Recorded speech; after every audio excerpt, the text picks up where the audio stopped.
Telangana assembly budget సమావేశాలకు ముహూర్తం ఖరారైంది. ఈ నెల 23 నుంచి అసెంబ్లీ బడ్జెట్ సమావేశాలు ప్రారంభం కాబోతున్నాయి. 25న ప్రభుత్వం బడ్జెట్ ప్రవేశపెట్టబోతుంది.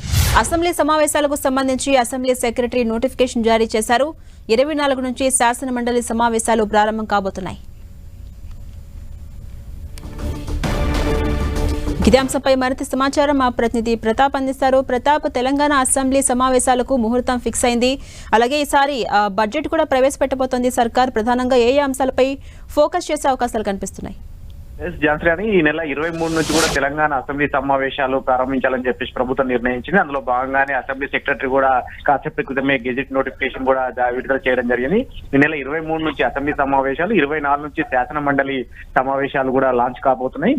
వాస్తవానికి రెండు సభలు కూడా అసెంబ్లీ మండలి రెండు ఒకే రోజు ప్రారంభమయ్యేది గతంలో, కానీ ఈసారి అంటే గవర్నర్ ప్రసంగం లేదు కాబట్టి వేరువేరుగానే ప్రారంభం కాబోతున్నాయి. ఈ రెండింటికి సంబంధించి కనుక ఒకే రోజు కనుక గవర్నర్ కనుక ప్రసంగం ఉన్నట్లయితే ఒకే రోజు స్టార్ట్ అయ్యేది. కానీ 23న అసెంబ్లీ, 24న మండలి సమావేశాలు స్టార్ట్ చేయాలని చెప్పేసి ప్రభుత్వం నిర్ణయించింది. 25న బడ్జెట్ సమావేశాలు, ఆ రోజు అసెంబ్లీ వేదికగా బడ్జెట్ కూడా ప్రవేశపెట్టింది రాష్ట్ర ప్రభుత్వం. అయితే ఈ నెల 22న కేంద్రం బడ్జెట్ ప్రవేశపెడుతుంది కాబట్టి కేంద్ర బడ్జెట్ ప్రవేశపెట్టిన తర్వాత అంచనాలను దృష్టిలో పెట్టుకున్న తర్వాత పూర్తిస్థాయి బడ్జెట్ ప్రవేశపెట్టాలని చెప్పేసి రాష్ట్ర ప్రభుత్వం నిర్ణయించింది. గతంలో ఓటాన్ అకౌంట్ బడ్జెట్ మాత్రమే ప్రవేశపెట్టింది కాబట్టి ఇప్పుడు పూర్తి స్థాయి బడ్జెట్ ను కూడా ప్రవేశపెట్టాలని నిర్ణయించింది. ఏ శాఖకు ఏ విధంగా కేటాయింపులు చేయాలనే దానిపైన కూడా డిస్కస్ చేయాలి. అదేవిధంగా ఈ బడ్జెట్ సమావేశాల్లోనే కీలకమైన అంశాలకు సంబంధించి కూడా డిస్కషన్ చేయాలని కూడా ప్రభుత్వం భావిస్తుంది. ప్రధానంగా ఈ రైతు బంధు కానీ రుణమాఫీకి సంబంధించిన అంశాలను కూడా డిస్కస్ చేయాలని చూస్తుంది. రైతు బంధుకు సంబంధించి ఇప్పటికే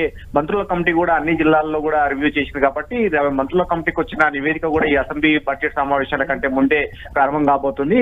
అంటే ప్రభుత్వానికి ఇవ్వబోతున్నారు కాబట్టి ప్రభుత్వానికి ఇచ్చిన తర్వాత ప్రభుత్వానికి మంత్రుల కమిటీ ఏదైతే ఇచ్చిందో ఇచ్చిన ఇష్యూకి సంబంధించి కూడా మండలి అసెంబ్లీలో కూడా దీన్ని బడ్జెట్ సమావేశాల సందర్భంగా జరిగే అసెంబ్లీలో కూడా దీన్ని డిస్కషన్ పెట్టి అన్ని సభ్యుల వద్ద కూడా దీన్ని ప్రధానంగా చర్చించిన తర్వాత ముందుకెళ్లాలని కూడా ప్రభుత్వం ఆలోచన చేస్తుంది. దీంతో పాటు ఉద్యోగ నోటిఫికేషన్లకు సంబంధించిన అంశం కూడా ప్రధానంగా చర్చకు వచ్చే అవకాశాలు ఉన్నట్టు కూడా ప్రభుత్వ వర్గాలు చెప్తున్నాయి. అట్లా కీలకమైన అంశాలు కొన్నిటిని కూడా అసెంబ్లీ వేదికలో డిస్కషన్ చేసిన తర్వాత ముందుకెళ్లాలని కూడా ప్రభుత్వం ఒక ఆలోచన చేస్తుంది. సో మొత్తం మీద ఈసారి బడ్జెట్ సమావేశాల్లో పూర్తి స్థాయి బడ్జెట్ ప్రవేశపెట్టడంతో పాటు కీలకమైన అంశాలను కూడా డిస్కషన్ చేయాలని చూస్తుంది.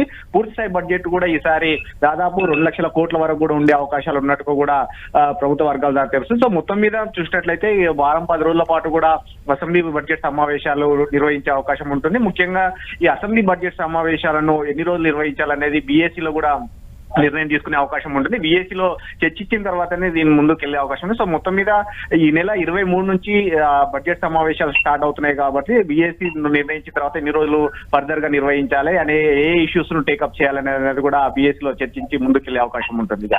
థాంక్యూ ప్రతాప్.